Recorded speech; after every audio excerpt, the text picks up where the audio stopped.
గారు మీరు అక్కడ నెల్లూరు ప్రాంత వాసిగా ఉన్నారు కాబట్టి మిమ్మల్ని అడుగుతాను. నిజంగా ఎవరు సమాధానాలు చెప్తారు? ఒక నిండు ప్రాణం పట్టపగలు తన పిల్లల్ని స్కూల్ నుంచి తీసుకొస్తుంటే తన పిల్లల ముందే వెంటాడి వేటాడి 9 మంది నరరూప రాక్షసులు ముఖాలు కనపడకుండా మాస్కులు వేసుకొచ్చి పిరికి వేదవులు మాస్కులు వేసుకొచ్చారు కాబట్టి పిరికి వేదవులే.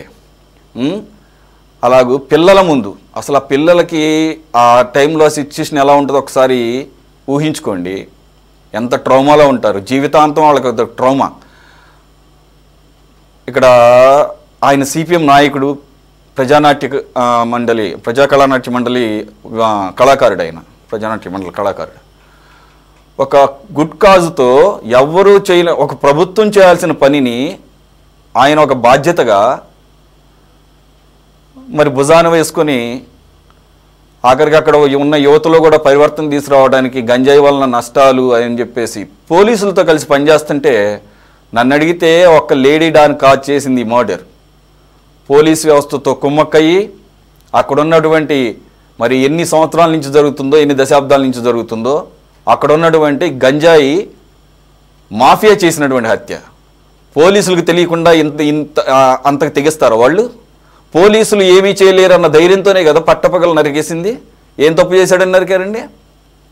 రాజకీయ కక్షలు ఏమైనా ఉన్నాయా? రాజకీయ కక్షలు కూడా లేవు. ఆఖరికి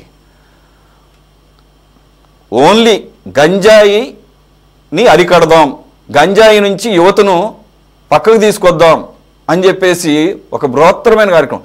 1-4 సార్లు ప్రభుత్వం రాగానే మీ కూటమి ప్రభుత్వం గంజాయి రహిత రాష్ట్రం, గంజాయి రహిత రాష్ట్రం, గంజాయి రహిత రాష్ట్రంలో ఇలా పట్టపగలు చంపుతారా గంజాయి మాఫియా? ఆ నష్టాన్ని ఎవరైనా పూరించగలరా? అసలు ప్రభుత్వం నుంచి ఒక్క అధికార ప్రకటన వచ్చిందా? హోమ్ మినిస్టర్ ఏం చేస్తుంది? ఆవిడ ఖండన లేదు, కుటుంబాన్ని ఆదుకుంటామన్న ప్రకటన లేదు. పిల్లల సీన్ ఆఫ్ అఫెన్స్లో ఉన్నారు, దానికి సంబంధించినటువంటి ట్రామా కేర్ సెంటర్లకు పంపిస్తామని కానీ అసలు ఏవి ప్రకటనలు? అంటే టీడీపీ వాళ్ళు చనిపోతేనో లేకపోతే వైసీపీ వాళ్ళు చనిపోతేనో మాత్రమే మీకు ప్రాణాలు కనపడతాయా సార్? అక్కడ ఏమన్నా నాకు తెలియనటువంటి ఏమన్నా ఇన్పుట్స్ ఉంటే మీరు యాడ్ చేయొచ్చు నెల్లూరు వాసిగా. గౌరవం అండి, నేను ప్రత్యక్షంగా చూశాను. బ్యాక్వర్డ్ క్యాస్ట్ నుంచి వచ్చాడు అతను. RDT అంటే రూరల్ డెవలప్మెంట్ ట్రస్ట్ అని పెట్టుకొని అప్పట్లో కలెక్టర్ గారు మన ఈ ప్రాంతం నుంచి ఆ ప్రాంతం బొమ్మన్నప్పుడు ఒక ఖాళీ ప్రదేశంలోకి వీళ్ళంతా మాపుగా వెళ్ళారన్నమాట. కొద్దిగా చదువు తక్కువ కూలి పనులు చేసుకునే వాళ్ళు వీళ్ళందరినీ మోటివేట్ చేసి వాళ్ళ అల్లుడు చెప్పిన మాట ఇప్పటికీ నాకు గుర్తుంది.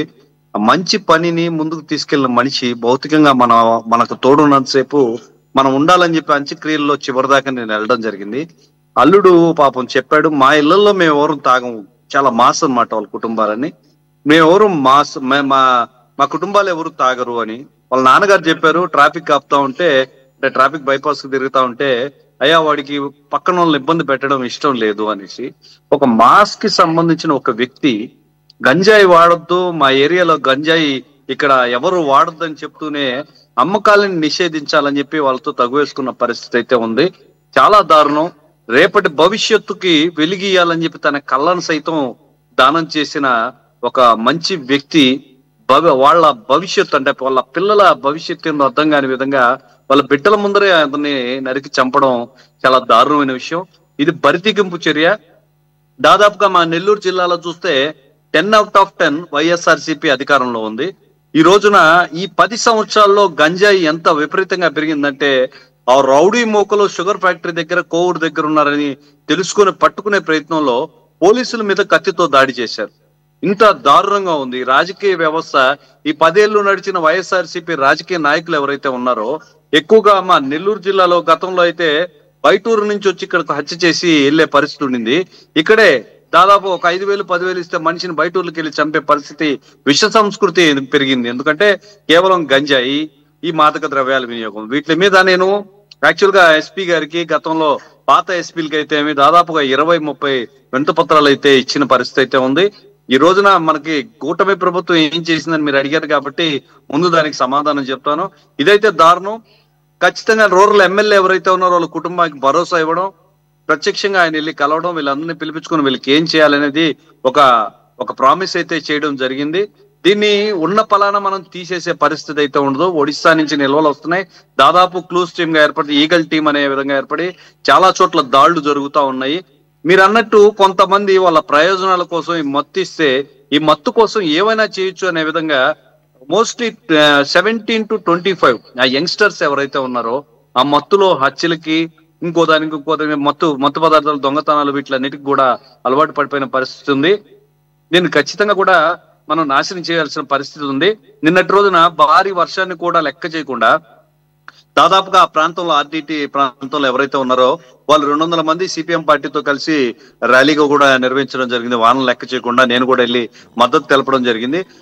వాళ్ళ భార్య ఎవరైతే ఉన్నారో ఆమె చాలా బాధతో కూడా ఆయన ఆశయాన్ని మేము ముందుకు నడిపిస్తాం, మా ఏరియాల్లో గంజాయి ఇటువంటి అమ్మడానికి లేదని చెప్పి ఖచ్చితంగా తీసుకున్నారు. రాజకీయ నాయకులు బేషరతుగా దీనికి బాధ్యత వహించాలి. గత 10 సంవత్సరాలుగా జిల్లాలో ఎవరైతే ఎమ్మెల్యేలుగా ఉన్నారో వాళ్ళందరూ కూడా నైతిక బాధ్యత వహించాలని చెప్పి నేను ఇప్పటికే మంత్రి గారికి కూడా తెలియజేశాను, మా మంత్రి నారాయణ గారికి కూడా తెలియజేశాను. ఈ విధంగా ఉంది, దీని గురించి మీరు మాట్లాడాలి అంటే ముందు తుఫాన్ ఉంది, ఇక్కడ ఇబ్బంది పడుతున్న ఈ జనాలను చూసి మాకు నెల్లూరు జిల్లాకి తుఫాన్ ఉందండి, కంటిన్యూస్ గా రెయిన్ ఉంది, ఇది అయిపోయిన తర్వాత కూర్చొని మాట్లాడతాను. ఇంకోటి ఏంటంటే హత్య జరిగిన 24 గంటల లోపల 3 అరెస్ట్ చేయడం, టోటల్ గా టీమును మొత్తం కామాక్షి గారితో పాటు మొత్తం అందరి టీంను కూడా అరెస్ట్ చేయడం జరిగింది. దీన్ని సమూలంగా నాశనం చేయాలంటే ఈ రోజు కూడుకున్న పరిస్థితి కాదు. మత్తు మెల్లగా నెల్లూరు జిల్లాకు మొత్తానికి కూడా అంటించిన పరిస్థితి అయితే ఉంది. చాలా దారుణం అండి. భౌతిక గాయాన్ని నేను చూశాను. విచక్షణ రహితంగా వేడ కొడవలతో ఇష్టం వచ్చినట్టు నరికారు. వాళ్ళ డబ్బు కోసం, వాళ్ళ సొంత ప్రయోజనాల కోసం.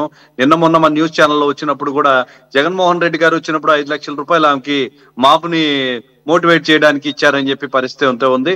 వీళ్ళు యాక్చువల్ గా ఒకసారి మా శ్రీధర్ రెడ్డి గారికి కూడా వచ్చిపోయారు. వీళ్ళు ఎటు అధికారం ఉంటే అటు పోవడానికి ప్రయత్నిస్తారు.